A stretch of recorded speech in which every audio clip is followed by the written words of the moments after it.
Bien, amados hermanos, entonces llegó el momento de estar considerando la palabra del Señor. En esta oportunidad quiero tocar un tema con cada uno de ustedes y con todos los creyentes, los hermanos que nos puedan estar visualizando. He colocado un título al tema que voy a entonces poner, obviamente basado en la palabra de Dios. Le he puesto las cosas que se escribieron para nuestra enseñanza. Quisiera que se grabe ese nombre, que nos vaya a ayudar mucho a comprender el mensaje que Dios tiene en esta oportunidad para nosotros. Las cosas que se escribieron para nuestra enseñanza. Las cosas que se escribieron para nuestra enseñanza. Este título lo he tomado del versículo 4 del capítulo 15 de Romanos. Allí usted va a ver esa expresión. Y ahí dice literalmente, las cosas que antes se escribieron para nuestra enseñanza se escribieron, dice ahí la Biblia. ¿A qué se refería con las cosas que antes se escribieron? Bueno, se refería a todos los hechos, a todas esas situaciones que Dios tuvo a bien a consignarlo o registrarlo en su palabra, a fin de que justamente nosotros, los creyentes de estos tiempos, podamos echar mano a esos escritos, a esos relatos, a esos sucesos y tomar lección para cada uno de nosotros en estos tiempos. Bien, vamos a abrir nuestras Biblias en un libro del Antiguo Testamento, el libro de los Jueces. Vamos a ubicar este libro de los Jueces en el capítulo número 2. Capítulo 2 del libro de los Jueces. Y bien, allí en este capítulo número 2 del libro de los Jueces, ubicaron ya, hermanos, el libro de los Jueces, después de los 5 primeros libros hasta Deuteronomio, luego sigue el libro de Josué y inmediatamente viene el libro de los Jueces. Quiere decir que viene a ser el séptimo libro de la Biblia. Bien, Jueces, capítulo 2. Allí en este capítulo 2, por razón de tiempo, vamos a partir del versículo número 8. Número 8, vamos a partir. Siguiendo el tenor de lo que les estaba expresando, es decir, del nombre del tema, materia del mensaje, las cosas que se escribieron para nuestra enseñanza, las cosas que se escribieron para nuestra enseñanza. Y acá en este pasaje que vamos a lectura, del versículo número 8 hasta el versículo número 23, hay tres aspectos, tres lecciones que la Escritura nos va a proveer para nuestra edificación, para el fortalecimiento de nuestra fe. Bien, la primera lección, el primer aspecto que nos hace tomar en cuenta la Biblia es el hecho de la importancia de la continua y permanente difusión de la palabra de Dios. Entonces ese es el primer punto que vamos a abordar. Quizás al momento no me estén entendiendo. La primera enseñanza gira en torno a la importancia de la enseñanza y difusión de la palabra de Dios entre los hijos del Señor. Vamos a leer algunos versículos, exactamente del versículo número 8 hasta el versículo número 12, para irlo entendiendo. Dice así la Escritura, versículo 8, capítulo 2 de Jueces.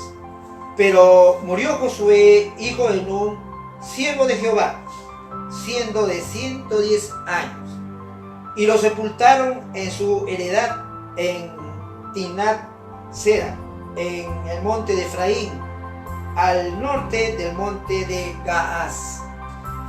Y toda aquella generación también fue reunida a sus padres.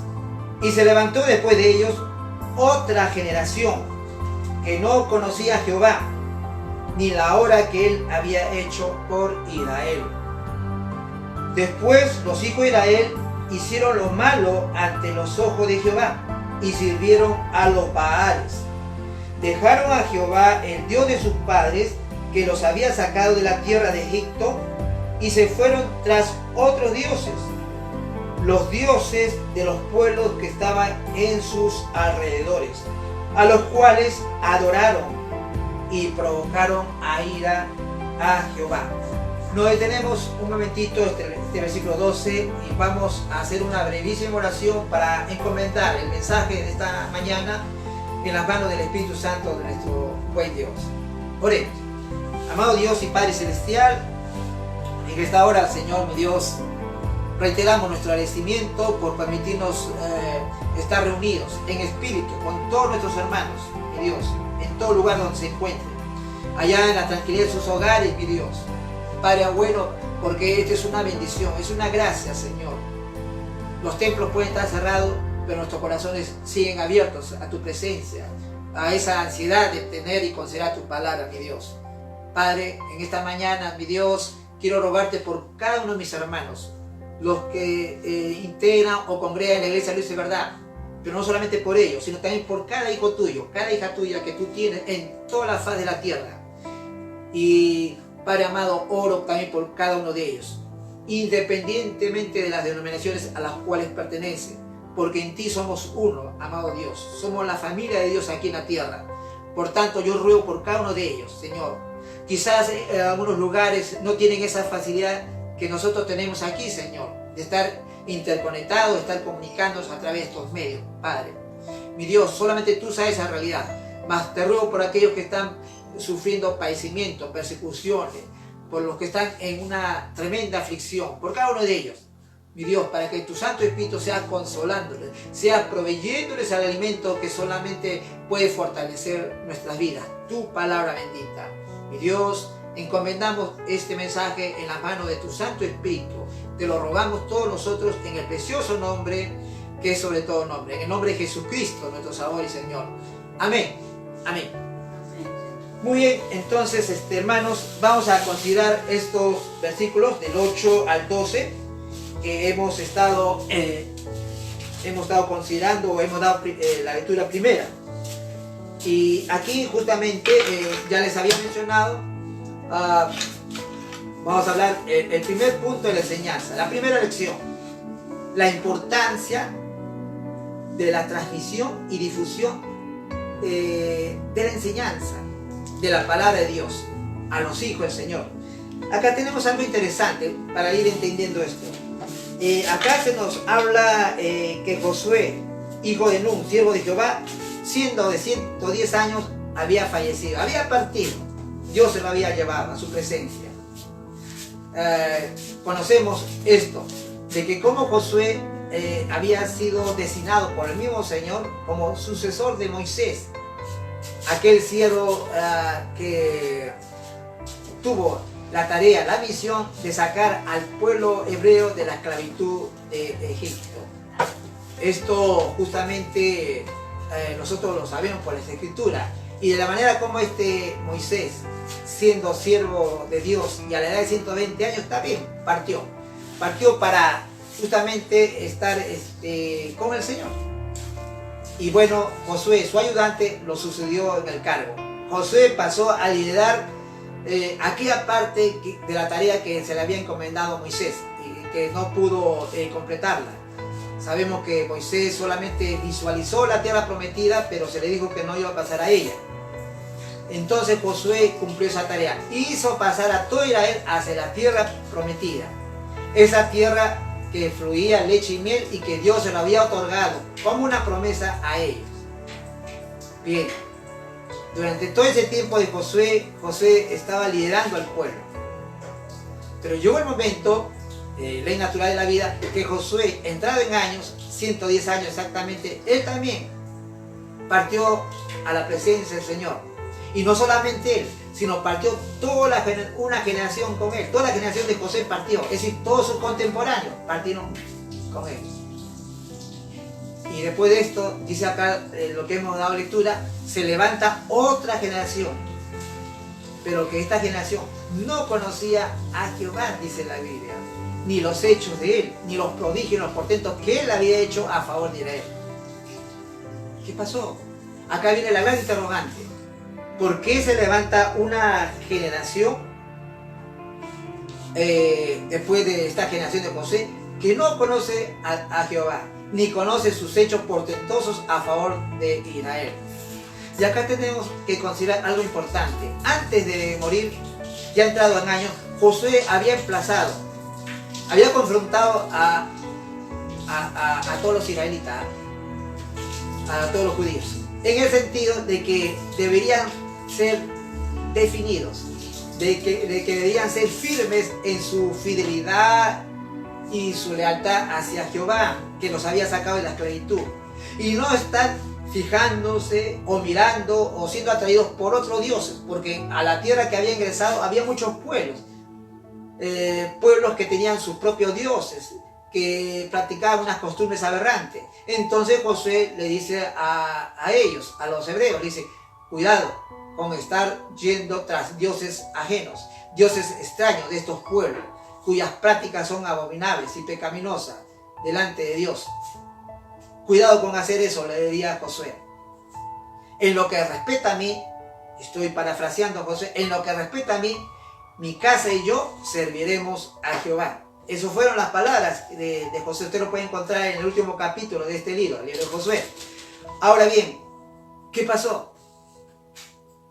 Cumplieron lo que así fueron demandados, esa tarea, esa labor de transmitir la fe y contar los hechos portentosos y prodigiosos a la generación que venía.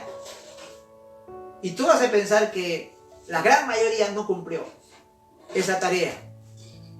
Entonces es por eso que encontramos una generación que se levanta tras ellos, una generación que desconoce a Jehová y sus hechos portentosos.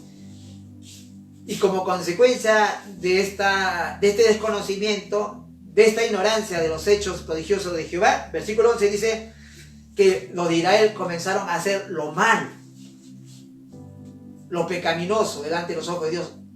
Y una cosa terrible, y se fueron a adorar otros dioses, los cuales les estaba prohibido. Bien, esto es justamente lo que se nos está narrando aquí. Y esto, amado hermano, nos hace pensar, y acá vamos a ingresar al punto de la lección y aplicación para todos nosotros. Ese hecho de que una generación se levante y no conozca a Dios y no conozca sus hechos, nos habla de una tarea incumplida. Este periodo que estamos leyendo en este libro se conoce como el periodo de los jueces, y es un periodo triste, dramático en la historia de Israel. La Biblia misma se encarga de hablarnos de dos características esenciales en todo este periodo de los jueces en Israel. Una, que escaseaba la palabra de Dios en esos días. ¿En cuáles días? En los días de los jueces.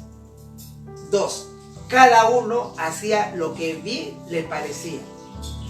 ¿Escuchó atentamente esto, hermano? Yo quiero que usted preste atención. La Biblia dice que durante ese tiempo los israelitas, o en el tiempo de los jueces, los israelitas, escaseaba la palabra de Dios. No había palabra de Dios en esos tiempos, no, sino que había palabra, pero escaseaba la administración de esa palabra. Acuérdense que ya estamos hablando, hemos entrado al periodo de los jueces, y que los primeros 5 libros de la Biblia, ahora tenemos 76, pero en ese tiempo los 5 primeros libros de la Biblia, es decir, desde Génesis hasta Deuteronomio, estaban allí, fueron los escritos de Moisés. O sea, había palabra de Dios, habían esos 5 libros, a la cual justamente Dios había ordenado que estén atentos. Recordamos aquella exhortación que por boca de Moisés Dios dijera a Israel, ¿no? Allá en Deuteronomio 6, ¿no? Estas palabras que te hago oír y que te mando, y tienen que estar en tu corazón, y que las comuniques a tus hijos, estando en el camino, estando al acostarte, en casa, en el hogar, y pondrás esto, decimos ahora, en los marcos de las puertas. Esta era la ordenanza que dio a los jefes de familia el Señor, para justamente lo que estamos hablando, transmitir la palabra de Dios a los hijos.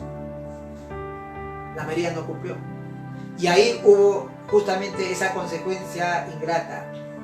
Israel comenzó a hacer lo malo y se fue tras los dioses. Esto nos deja, como le digo, mucha lección, mucha aplicación. Hermanos, estamos en el tiempo de la iglesia. Y para que esto no ocurra, se nos es necesario atender lo que se nos dice en el libro de los Hechos. En el libro de los Hechos y en todos los libros del Nuevo Testamento, en las cartas de los apóstoles, hay una invocación que se hace a los hijos de Dios, en el sentido de que la palabra crezca y prevalezca en las iglesias. Repito, que la palabra crezca y prevalezca en la iglesia. ¿Qué significa eso? Significa que la palabra de Dios debe abundar, debe ser enseñada. Y no solamente eso, sino que instruir para que la congregación, los hermanos, los hijos de Dios, pongamos mucha atención, la tomemos en alta estima a la palabra de Dios, es decir, a sus consejos, a sus dichos, a sus instrucciones. Eso es lo que debe haber en toda iglesia. Porque si no hay eso, como que el pueblo de Dios, habiendo oído hablar del Señor, habiendo oído hablar del Evangelio de Jesucristo, se desvía fácilmente. Hay un proverbio, el proverbio 29:18, que habla acerca de esta figura. Es decir, allí se dice que cuando no hay doctrina, es decir, no hay palabra profética, el pueblo se desenfrena. Qué importante entonces es aprender de estos errores que cometieron los israelitas, el pueblo de Dios del Antiguo Testamento, para no cometerlos en el día de hoy. La palabra de Dios tiene que crecer y prevalecer en la iglesia del Señor. Hermanos, sabemos por experiencia esto, que una buena doctrina conduce a una vida cristiana agradable y de buen testimonio delante de los ojos de Dios. Por el contrario, una mala doctrina, una enseñanza de la palabra distorsionada, va a conducir a una vida espiritual, ¿no?, deficiente, con altos y bajos, con situaciones de desvío y desorientación que va a traer funestas consecuencias. Por lo tanto, es menester, y acá me hablo a mí mismo, y hablo si es que esto llega a ser visualizado por un consiervo, es decir, por pastores, para que tengamos en cuenta este detalle. Hasta hace años atrás, décadas diría yo, había una, no diríamos costumbre, sino había una muy buena postura de los pastores, en la que había y se disponía de un culto especial para enseñanza de la palabra de Dios. Tuve la bendición de estar en esa época. Tuve la alegría, el gozo de disfrutar en la iglesia donde yo nací espiritualmente hablando, de gozar de esos estudios bíblicos. Me acuerdo que en mi iglesia se enseñaba, o había enseñanza los días jueves, donde el pastor, escúcheme bien, enseñaba libro por libro, capítulo por capítulo, versículo por versículo, toda la Biblia. ¿Qué ocurría? Que todos éramos alimentados, todos éramos fortalecidos, todos éramos edificados. Qué importante es transmitir la palabra de Dios, qué importante enseñarla, para que nuestra fe no descanse en emociones, no descanse en cosas que a veces escuchamos. Y en estos días, ustedes hermanos se dan cuenta, se escucha tantas cosas sobre los sucesos que pasan a nivel mundial, sobre esta famosa pandemia, pero una sola voz es necesaria escuchar, la voz de Dios, ver todo, analizar todo desde la perspectiva de Dios, conforme a las palabras, conforme a la Escritura.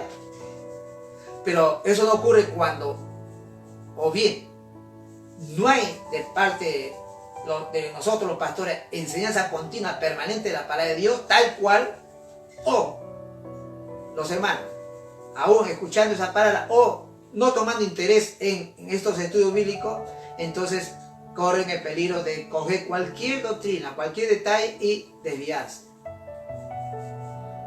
Qué importante es esta postura. Todos los siervos de Dios, todos aquellos que han sido por la gracia de Dios puestos para pastorear iglesias, tienen que tener en cuenta este factor. es bueno capacitar a los hermanos para que abran nuevas horas, adiestrarlos para que orienten, dirijan los cultos, servicios. Hay muchas cosas buenas, pero ninguna de ellas puede reemplazar a esta, ¿no?, que estamos hablando. Que en toda iglesia que se precie de responsable tiene que haber la parte formativa, tiene que haber estudio de la palabra. Y no estudio intelectual, sino estudio de la palabra en base justamente a toda la vivencia que pasa a la iglesia, a todas las experiencias que la Biblia nos narra. Sobre esa base nosotros los pastores debemos estar enseñando. Y damos gracias a Dios que Dios nos ha permitido proseguir esa línea.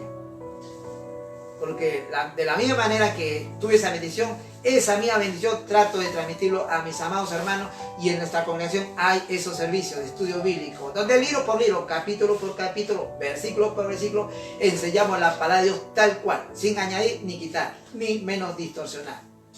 Eso es algo precioso. Ahora, esto es lo que debe prevalecer.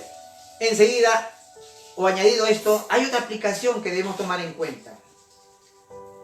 Hermanos, en su sabiduría Dios ha provisto de ministerios en su amada iglesia. Efesios 4 nos habla que Dios ha constituido apóstoles, profetas, evangelistas, pastores y maestros. ¿Se da cuenta, hermano? Eso nos da a conocer la Escritura. Hay ministerios. Sin embargo, ¿cuántas veces no hemos tomado en cuenta esa sabiduría de Dios? Le hablé del tiempo pasado en que mayormente las iglesias tenían su culto bíblico. Tristemente ahora muchas iglesias han dejado eso, de hacer estudio bíblico. Pero había una situación en la que justamente en eso sí no se debe alabar lo pasado. En el sentido que muchos pastores, muchos siervos, quizás por su formación precaria o quizás por su inexperiencia, lo que fuera, pero se hacía esto que no es recomendable. Muchos pastores centralizaban toda la carga ministerial en sus personas.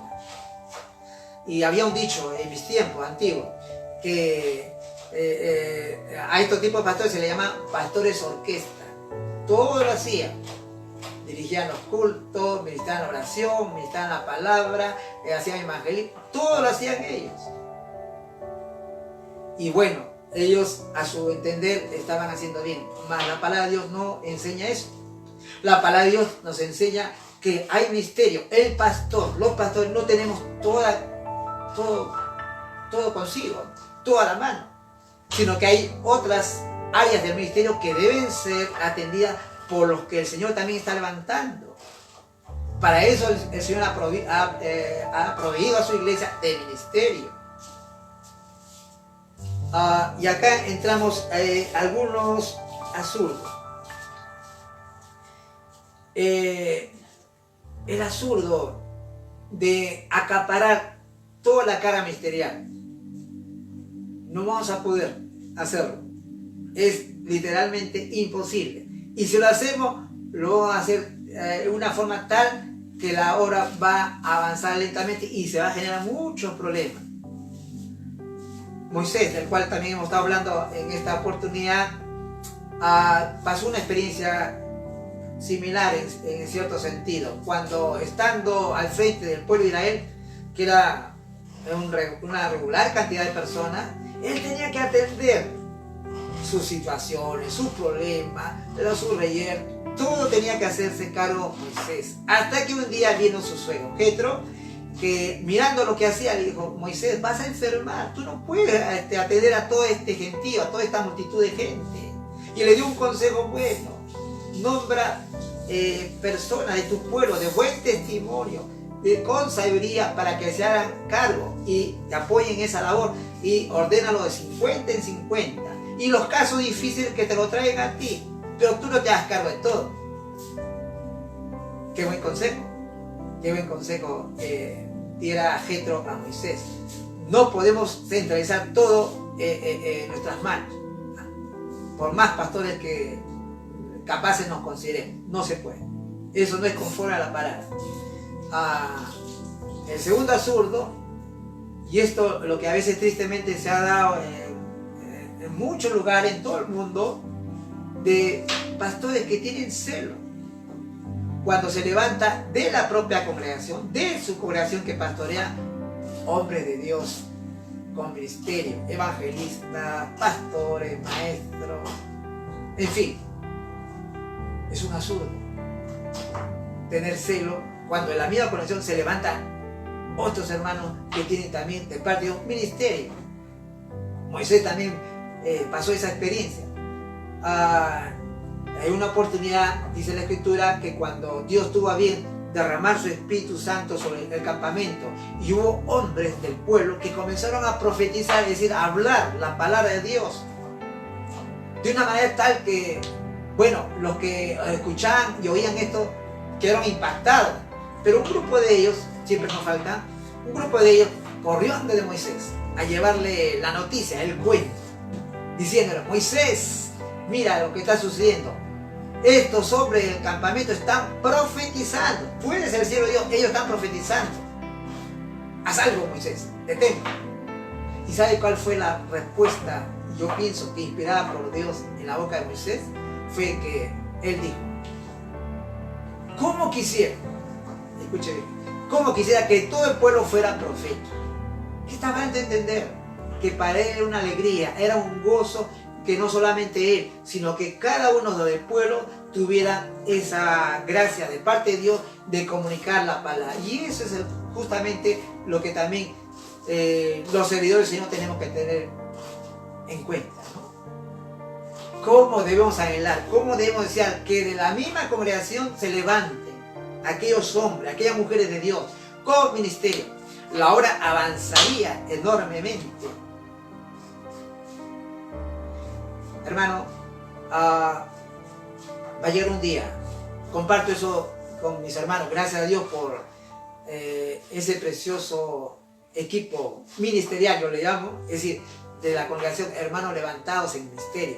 Estoy hablando de mi hermano Víctor, mi hermano José, mi hermano Hugo, ¿no?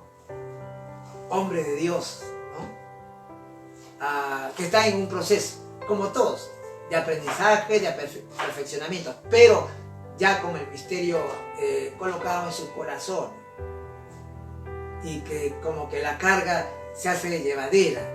Hay una amplitud de áreas por atender. Mi hermano Víctor, evangelista. Mi hermano Hugo con su tema de edificación. Mi hermano José con su tema de reflexión. Bueno, y sé que estará el Señor y continuará levantando de entre ustedes, hermanos, siervos y siervas para la gloria del Señor. Entonces, ¿por qué estamos hablando de estas cosas? Porque esto justamente es lo que nos va a librar, ¿no?, de ese error que cometió Israel. No tuvo a bien transmitir ni las enseñanzas ni los testimonios del Dios de Israel. Pero nosotros, en cuanto a nosotros, sí tenemos que transmitirlo. Sí tenemos que continuar con la enseñanza de la palabra de Dios tal cual. Tenemos que estar orando para que Dios siga levantando más obreros, porque al levantarse más obreros en el ministerio tenemos una mayor capacidad de atender todas las áreas de la vida congregacional. Y no solamente eso, ahí sí podemos salir a otros lugares y colocar ahí a los siervos que se están levantando. O nosotros mismos nos iremos a otros lugares y quedarán los siervos levantados allí en el lugar. De eso se trata. Esto es todo lo que justamente el enfoque que da el libro de los Hechos, por ejemplo, ¿no? De esa manera iban creciendo las obras, ¿no? Las obras no dependen de estrategia ni de método, depende de la manera como la palabra de Dios crece en una iglesia, crece en la congregación. La Biblia hace en el libro de los Hechos una relación muy directa, muy estrecha entre el crecimiento de la iglesia, entre el crecimiento de la palabra de Dios y el crecimiento cuantitativo. El libro de los Hechos dice: y crecía la palabra del Señor, y el número de discípulos aumentaba considerablemente, se multiplicaron los discípulos. ¿Por qué? Porque la palabra crecía. Bien, entonces esa es la primera lección que nos deja estos versículos leídos hasta el versículo número 12. Sigamos con el versículo 13. En el versículo 13 vamos a considerar ahí las funestas consecuencias que acarrea dejar a Dios. Leemos este versículo número 13 hacia el versículo 15. Dice ahí la palabra del Señor, siempre en el capítulo 2 del libro de Jueces. Y dejaron a Jehová y adoraron a Baal y a Astarot. Y se encendió contra Israel el furor de Jehová, el cual los entregó en manos de robadores, que lo despojaron, y lo vendió en manos de sus enemigos de alrededor, y no pudieron ya hacer frente a sus enemigos.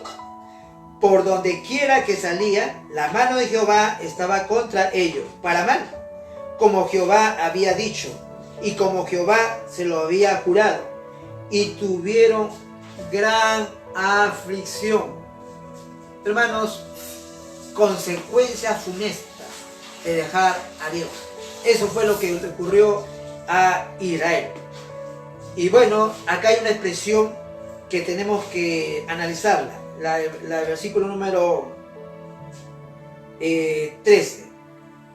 Y dejaron a Jehová. Vamos a explicar esto. Pero antes vamos a considerar lo que dice la parte segunda de este versículo. Adoraron a Baal y a Astarot. ¿Quién era Baal y quién era Astarot? Bueno, estaba manifestándoles que en esos tiempos los pueblos, los cananeos y todos los pueblos que habitaban esa zona tenían sus dioses. Ellos vivían obviamente de espaldas al único Dios verdadero. Se habían hecho sus propios dioses a los cuales se inclinaban, adoraban y le ofrecían sacrificios horrendos. Se nos informa cómo esos pueblos practicaban un tipo de oración horrible.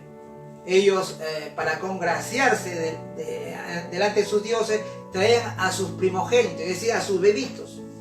Lo colocaban en un altar al cual lo elevaban a altas temperaturas y ahí ponían al bebé, sacrificándolo en honor a su dios.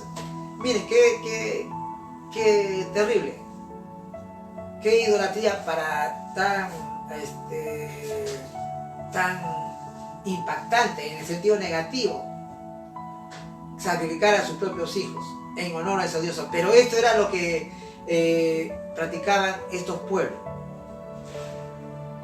Y a estos dioses los israelitas comenzaron a seguir y comenzaron también a adorar. Eso es lo que nos dice este versículo 13. Y dejaron a Jehová para adorar a esos dioses. Ahora, metemos en lo que significa dejar a Jehová, dejar a Dios.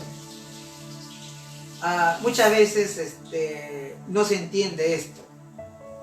Cuando los israelitas no habían sido instruidos en la palabra, desconociendo los hechos de Dios, comenzaron a dejar a Jehová y se fueron tras los dioses. Lo que la Biblia está hablando es que los israelitas comenzaron a depositar su confianza en esos dioses. Comenzaron a depositar su atención en aquellos dioses. Comenzaron a exaltar, engrandecer a esos dioses. Eso es lo que significa dejar a Dios, hermano. Lo hicieron los israelitas. Ahora, usted puede decir, bueno, esto no sucede en estos tiempos. Lamentablemente tengo que decirle que sí sucede en estos tiempos. A veces, en todo lugar, en todo el mundo, en todas las iglesias ocurren estas cosas. Hay creyentes que por diversas circunstancias, por situaciones que no nos toca analizar en estos momentos, comienzan a dejar a Dios. Pero ellos no quieren reconocer que han dejado a Dios. Comienzan, al igual que los israelitas, a depositar su confianza, no en el Dios que han conocido, no en la palabra en la cual han sido instruidos, sino que comienzan a depositar su confianza en otras cosas o en otras personas. Eso es lo que ocurre en muchos lugares. 1 Timoteo capítulo 6 habla de esto, ¿no? Que muchos creyentes se han desviado de la verdad, se han extraviado por afanarse en acumular dinero, riquezas, y están enfrascados en sus negocios, al punto que ya dejan de ir a la iglesia. Qué triste, ese es dejar a Dios. Otros han dejado de exaltar, engrandecer a Dios, es decir, de adorarle. ¿De qué manera? Una manera que es bastante notoria, visible, ausentándose de los servicios, de los cultos. ¿Sabía, amado hermano, y esto todos tenemos que estar considerando, que el mismo hecho de uno de ausentarse de los cultos, y sobre todo hay un culto muy especial que solemos decir, el culto en el día señalado, el día del Señor, en la cual todos nosotros, todos los hijos de Dios, desde el más grande hasta el más pequeño, deberíamos estar. ¿Por qué? Porque es la forma más expresiva, más práctica que Dios ha instituido a fin de que su pueblo le salte, le engrandezca en ese día. Pero ¿qué hacemos? ¿O qué se hace en algunos lugares? Hay creyentes que le da igual venir o no venir al culto. Eso es dejar a Dios. Están exaltando, están diciendo otras cosas domésticas, familiares, laborales, qué sé yo, tantas cosas que están distrayendo su atención y ya no están engrandeciendo el nombre de Dios, no están honrando el nombre del Señor. Y dicen, yo no he dejado a Dios, yo sigo creyendo en Dios. Mas la Biblia dice lo contrario. No es un asunto de que usted sepa quién es Dios. Los israelitas, olvidé decirles esto, no es que dejaron de creer en Jehová, no. Ellos creían en Jehová, pero también creían en Astarot, creían en los Baales. Eso es lo que dice la Biblia y eso es lo que pasa entre nosotros. No dejan de creer que hay un Dios, que Jesús vino a la tierra, que trajo su evangelio para salvación, para pasar de muerte a vida. Todos lo saben eso y creen eso. Pero creen también en otras cosas, como los israelitas. Eso pasa en todas las iglesias, en todo el mundo. Eso es dejar a Dios. ¿Qué más hacían los israelitas? Bueno, hacían esto otro. Ignoraban el consejo de Dios. Ignoraban el consejo. Como les dije al inicio, había una característica que la Biblia señala claramente para esa época de Israel. La característica era la siguiente. Dice, cada uno hacía lo que bien le parecía. Cuando, amado hermano, en las iglesias hay quienes no toman en cuenta, por ejemplo, el ocuparse de este libro bendito, sea en el templo, acudiendo a los estudios bíblicos, cada vez que está en posibilidades, porque entiendo, hay en muchos lugares, hay hermanos que por razón de trabajo o por razón de salud no acuden. Estamos hablando de aquellos que, pudiendo, estando en condiciones, hay congregaciones cuyos miembros tienen esa bendición, están frente a la iglesia, frente al templo, solamente lo único que hace falta es cruzar la calzada y ya está en el templo. Sin embargo, muchas veces se ausenta. De eso se trata. Entonces, cuando no se valora el imbuirse de la palabra de Dios, de estudiar su palabra, sea en el templo, sea en casa, entonces se está desoyendo, se está menospreciando el consejo de Dios y comienza cada uno a hacer lo que bien le parece. Este es mi criterio. El pastor puede decir tal o cual cosa, es la opinión del pastor, pero esta es mi forma de pensar, esta es mi forma de ver las cosas. Y así hay muchas personas en las iglesias. Cada uno hace lo que bien le parece, cuando no se atiende la voz de Dios. Esto es literalmente lo que significa dejar a Dios. Bien, hay consecuencias. Hemos leído que a raíz de esto, viendo a su propio pueblo, que conoce su nombre, que conoce su palabra, se van tras dioses abominables, que no son dioses, ídolos, que tienen ojos, no ven, oídos, no oyen, pies, no caminan. Entonces Dios se irrita, Dios se molesta, hablando popularmente. Y comienza Dios a hacer algo que la Biblia llama disciplina del Señor. Y comienza Y comenzó Dios a entregar a ese pueblo, a su pueblo, en manos de los pueblos enemigos.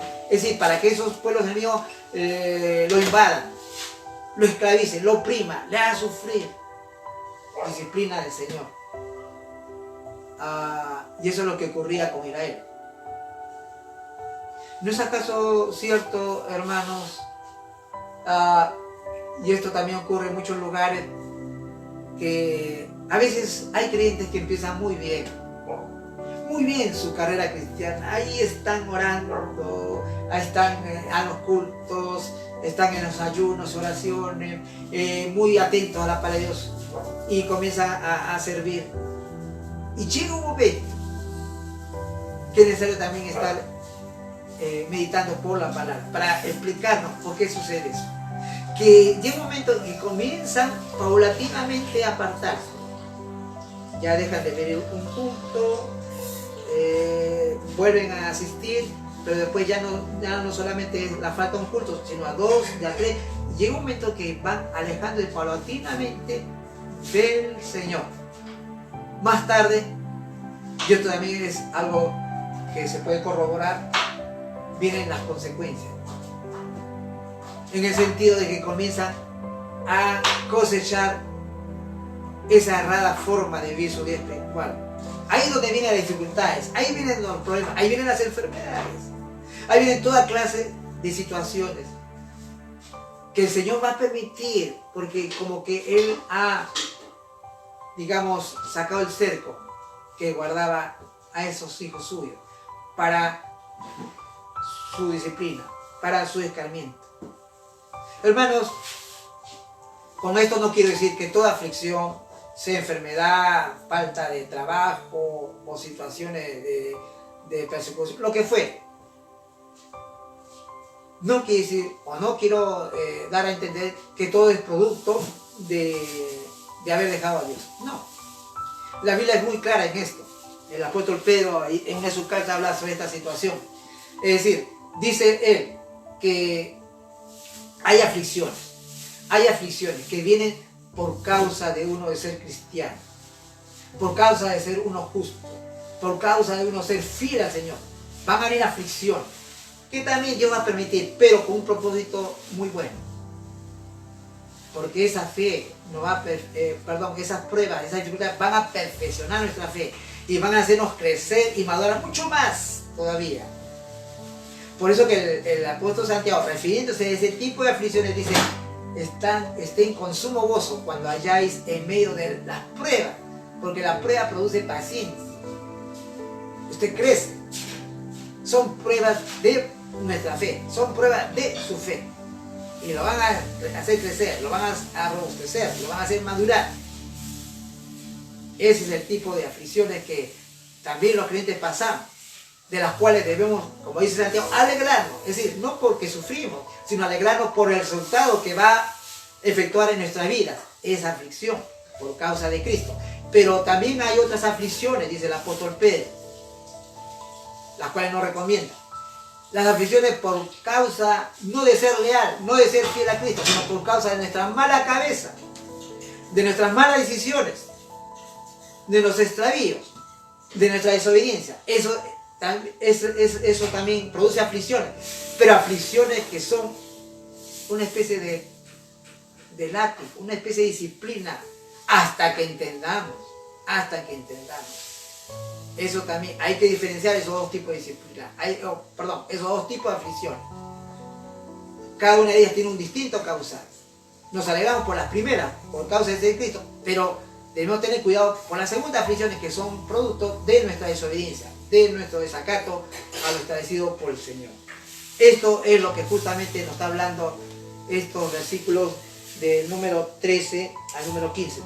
Fijemos nuestra mirada a los versículos siguientes, es decir, versículo 17 hacia adelante. Y esta vez vamos a considerar un aspecto de Dios. Es necesario que usted conozca esto de Dios. Dios, en su misericordia, auxilia a su pueblo. Repito, Dios, en su misericordia, auxilia a los suyos, auxilia, socorre a su pueblo. Fijémonos lo que significa esto. En estos versículos número 16 hacia adelante. Dice acá la Biblia, siempre en el capítulo 2 de Jueces. Versículo 16. Y Jehová levantó jueces que los librasen de mano de los que les despojaban. Pero tampoco oyeron a sus jueces, sino que fueron tras dioses ajenos, a los cuales adoraron. Se apartaron pronto del camino en que anduvieron sus padres, obedeciendo a los mandamientos de Jehová, y ellos no hicieron así. Y cuando Jehová le levantaba jueces, Jehová estaba con el juez, y los libraba de mano de los enemigos todo el tiempo de aquel juez, porque Jehová era movido a misericordia por sus gemidos, a causa de los que los oprimían y afligían. Mas acontecía que al morir el juez, ellos volvían atrás y se corrompían más que sus padres, siguiendo a dioses ajenos para servirles, e inclinándose delante de ellos, y no se apartaban de sus obras ni de su obstinado camino. Y la ira de Jehová se encendió contra Israel, y dijo: por cuanto este pueblo traspasa mi pacto que ordené a sus padres y no obedece a mi voz, tampoco yo volveré más a arrojar de delante de ellos a ninguna de las naciones que dejó Josué cuando murió, para probar con ellas a Israel, si procurando o no seguir el camino de Jehová, andando en él como lo siguieron sus padres. Por esto dejó Jehová a aquellas naciones sin arrojarlas de una vez, y no las entregó en mano de Josué. Termina este versículo 23. Bien, acá tenemos algo también que aprender, algo que considerar por la palabra que se nos está hablando. Dios en su grande misericordia. Hermano, conocemos esto. Toda la Escritura declara: Dios es lento para la ira y grande, grande en misericordia. Y su misericordia es para siempre. Hermano, que digamos bendición conocer este atributo, este aspecto, este carácter de la persona de nuestro buen Dios. Su misericordia es para siempre. Aún en medio de los juicios, a medio de su ira, Él no cesa de tener misericordia. Pero ¿cómo opera esa misericordia? No nos equivoquemos. Dice la Biblia que Dios miraba a su pueblo afligido, pasando angustia, pasando aflicción, siendo oprimidos por sus enemigos. ¿Por qué? Por su desacato, por su desobediencia, por haber dejado a Dios. Pero ellos seguían siendo los hijos del Señor. Dios los contempla, Dios los mira, mira su sufrimiento, mira su aflicción, y es movido a misericordia. Es movido a misericordia y comienza a levantar jueces. ¿Quiénes eran los jueces? Eran hombres del pueblo que Dios los levantara. Eso significa que Dios venía a ellos,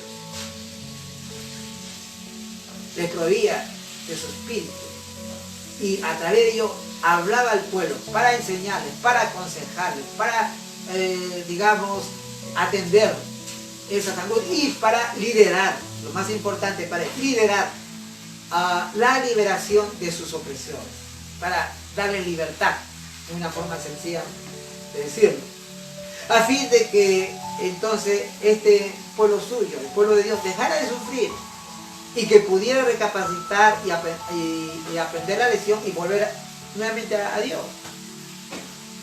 Y la Biblia declara que cada vez que hacía Dios eso, es decir, que cada vez que levantaba un juez Dios en medio de su pueblo rebelde, entonces todo el periodo de ese juez Dios estaba con el juez, y el pueblo como que atendía, hacía caso al juez.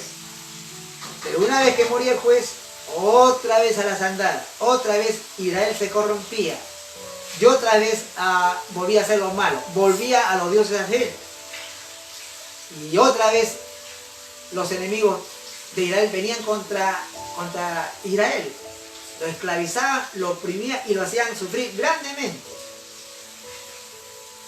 Y otra vez también Dios era movida a misericordia, viendo una vez más a su pueblo sufrir, otra vez levantar otro juez, para que se repita ese círculo, no sé si llamarle vicioso, otra vez el círculo, en la cual este juez, durante su tiempo, el pueblo como que ya atendía los consejos de Dios, pero volvía a morir este juez, otra vez volvía Israel a hacer lo mismo, toda una serie de vueltas y vueltas sobre lo mismo.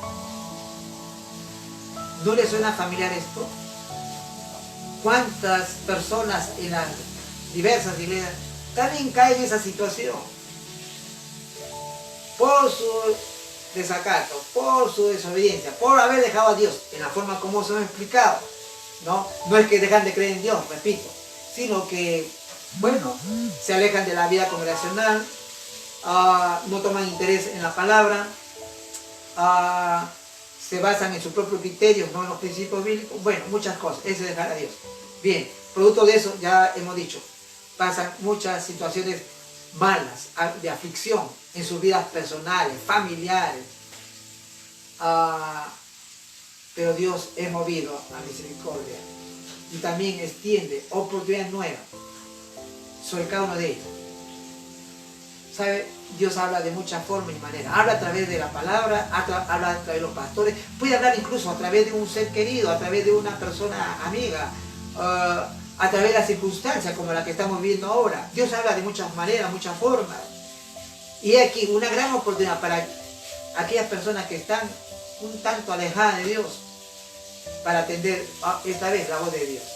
Saber que están teniendo una gran oportunidad de parte del Señor para reconocer. Qué importante reconocer delante de Dios nuestros extravíos, nuestros desvíos. Hay personas que se sienten mal y tienen una lógica equivocada, no es conforme a la palabra, que dicen, bueno, si yo no regreso a la iglesia, si no vuelvo no estoy en los cultos es porque yo estoy mal, y como estoy mal, ¿cómo voy a ir a la iglesia? ¡Qué error! Justamente porque está mal es cuanto más tiene que ir a la iglesia. Jesús dijo, yo no he venido por los sanos, yo he venido por los enfermos. Entonces, consideremos esto, amados hermanos. Las personas tienen oportunidad. Los creyentes, vamos a hablar de los creyentes, no quiero decir los creyentes, alejados de Dios, tienen esa oportunidad. Dios es el más interesado, el que más anhela que usted vuelva. Acuérdese de la palabra del hijo pródigo. Él está a la expectativa de que usted entre en razón, reaccione y llegue a la comunión. Me conviene estar en la casa de Dios. Me conviene. Ahí tengo la protección de Dios, tengo el resguardo de Dios, tengo la bendición de Dios. Y si hay dificultades, tengo a Dios que me saca del apuro. Clamó el justo a Dios y Él lo libró de todas sus angustias y temores, dice la palabra. ¿Te das cuenta? Pero a veces también se repite el mismo ciclo. Cuando el problema ya ha sido solucionado, cuando la enfermedad ha sido sacada del cuerpo, cuando esa angustia que teníamos por algún problema, sea hogar, familiar, lo que fuera, entonces como que el creyente llega a confiarse. Ya pasó la tempestad, ya pasó el problema. Y que como que comienza a andar nuevamente en lo mismo. Qué trágico error. ¿Sabe lo que hizo Dios con Israel? Y sabe lo que puede hacer también entre nosotros. Lo que hizo con Israel fue tanta obstinación, tanta terquedad de parte de su pueblo. Dios hace algo, toma una determinación. No es que lo deseche, sino toma una determinación. Deja que esas naciones que son enemigas de Israel estén ahí. Es decir, Dios ya no iba a encargarse de sacar esas naciones. Ustedes saben que la Biblia declara que Dios pelea por nosotros, pero en este caso Dios decide no pelear por su pueblo. Allí que estén esas naciones, ahí que estén estos pueblos para afligirles, para probar a Israel. Sí, reaccionar y volver a Dios. Es necesario conocer a Dios. Esto se trata. La Escritura nos enseña o nos orienta a conocer más de Dios. ¿Cómo actúa? ¿Qué actitud asuma? ¿Qué postura tiene? En esto estamos conociendo a Dios. Entonces Dios hace eso. ¿Y cuántos creyentes en todas partes del mundo? Siempre tengo que hablar de esto. En todas partes del mundo, en todas las iglesias pasan esa experiencia. Que obstinados, ensimismados en aquello que se han determinado a hacer o proseguir, Dios lo deja. Y ahí están ellos, para decirte una cosa de por vida que no deberían pasar, hasta que reaccione. Porque el día que reaccione un hijo de Dios, créeme hermano, el día que reaccionemos, cualquiera de nosotros que sea Dios, cualquiera que reaccione y se vuelva a Dios, Dios comenzará nuevamente a operar, ¿no?, en su vida personal, familiar o en su salud. Aquello que haya terminado, porque los pensamientos de Dios es, dice la Biblia, siempre bienestar y bien y paz para cada uno de sus hijos. Ese es el pensamiento de Dios. Que esta escritura, que este pasaje de Jueces nos dé mucha luz para tener, como le digo, conocimiento de Dios. Ese es el Dios al cual invocamos. Bueno, grande, misericordioso, amoroso, pero que también no toma al culpable por inocente, sino que aquel que toma por hijo lo azota, también dice la Biblia. Lo azota para su corrección, para que enderece sus pasos. Hermanos, quiero finalizar. Quiero finalizar diciendo estas cosas. Este mundo ha sido golpeado por, y sigue siendo golpeado por la pandemia. No solamente el mundo, ya he dicho en el anterior mensaje, también la iglesia está siendo tocada. También la iglesia está siendo probada. También los pastores y cada uno de los míos también estamos siendo probados y afectados. Gloria a Dios. Dios se va a fijar en la manera como reaccionamos. Dios va a ver qué postura adoptamos en este tiempo de crisis fuerte, porque no es lo que ha dado Dios no es una simple molestación. Dios ahora ha empleado, escúcheme bien hermano, ha empleado su látigo fuerte a un mundo que le ha dado la espalda y a su pueblo que a veces está así en tibieza. Nos acordamos de la parábola 10 vírgenes, 5 insensatas, 5 prudentes. Bueno, de eso se trata. La pregunta y la consideración. Esto va a pasar, porque va a pasar. Esta pandemia cesará. Ahora, fíjese, hermano, ¿qué reacción, qué actitud tomará el mundo? Bueno, ya conocemos esto. Probablemente el mundo vuelva a lo suyo, a su vida libertina, a su situación de andar en su propio camino, de su altivez, su soberbia, su autosuficiencia. Ese es el mundo. Por supuesto, no todo el mundo, porque de este aviso claro el Señor, de esta pandemia, muchos en todo el mundo también se habrán vuelto a Dios, se están volviendo a Dios. Aquellos que de oídas conocían a Dios, ahora se están volviendo a Dios. Muchos quieren conocer a Dios. Muchos están recibiendo a Jesús como Salvador y Señor de su vida en esta época, en este tiempo de pandemia.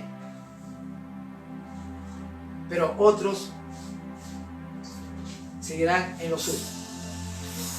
Pero esto es el mundo. Ahora, ¿cómo reaccionaremos nosotros? ¿Cómo reaccionarán las iglesias? ¿Cómo reaccionarán los creyentes? ¿Cómo reaccionaremos nosotros, los que nos llamamos ministros del Señor? Después que esto pase, porque repito, reitero, esto va a pasar. Pero ¿cómo va a ser la postura nuestra? ¿Volveremos a lo nuestro? ¿Volveremos a ocuparnos de la grandeza de nuestro ministerio, de nuestro templo? ¿O estaremos seriamente considerando la tarea, la labor central que nos ha demandado el Señor a levantarnos como ministros? Ocuparnos de la parte formativa, hacer que Cristo sea formado en cada uno de los miembros. Bueno es la cantidad de miembros, pero mucho mejor la calidad de miembros que se tiene en la iglesia. A eso de apuntar, porque teniendo la calidad, teniendo la palabra que crece y prevalece en la conexión, la cantidad viene por su propio peso. No invertamos las cosas, no demos énfasis a la cantidad y dejemos o minimicemos la parte formativa, la calidad de hijo de Dios que el Señor quiere en sus iglesias. ¿Y cómo reaccionaremos o cómo reaccionarán aquellos que, estando en la iglesia, conociendo la palabra, conociendo el Evangelio de Jesucristo, esto pase? ¿Volverá a tener la misma actitud? ¿Volverá a tener la misma postura? Es decir, no tomará en cuenta el ir a los cultos, como debería ser, es decir, para reconocer a Dios que ha sido tan grande que de esta pandemia nos ha librado, nos ha guardado conforme a su promesa. Pero como ya pasó, otra vez a ocuparnos de nuestro quehacer, otra vez poner énfasis, atención en aquellas cosas que no son Dios, el negocio, la labor, lo que sea, no es Dios. Eso que tomamos, eso no lo garantiza ni tranquilidad ni seguridad, es un engaño del diablo. Por eso dice la Biblia, las riquezas son engañosas, prometen seguridad, prometen tranquilidad, eso Dios, mentira, el diablo, solamente Dios, nuestro Dios es el único que nos puede dar sosiego, el único que nos puede dar tranquilidad, es el único que nos puede dar protección, el único. Y esa es la razón por la cual nosotros vamos a orar en estos momentos. Por cada uno de nosotros, todos estamos incluidos, todos, pastores, ministros, miembros, todos necesitamos aprovechar este tiempo para reflexionar, para considerar nuestros caminos. La Biblia nos enseña a través de las experiencias registradas, escritas para nuestro aprendizaje. No seamos alumnos mal aplicados, seamos alumnos diligentes, alumnos atentos, alumnos cuidadosos. Aprendamos rápidamente, nos conviene para poder contemplar la maravillosa obra de Dios en nuestras vidas. Por eso,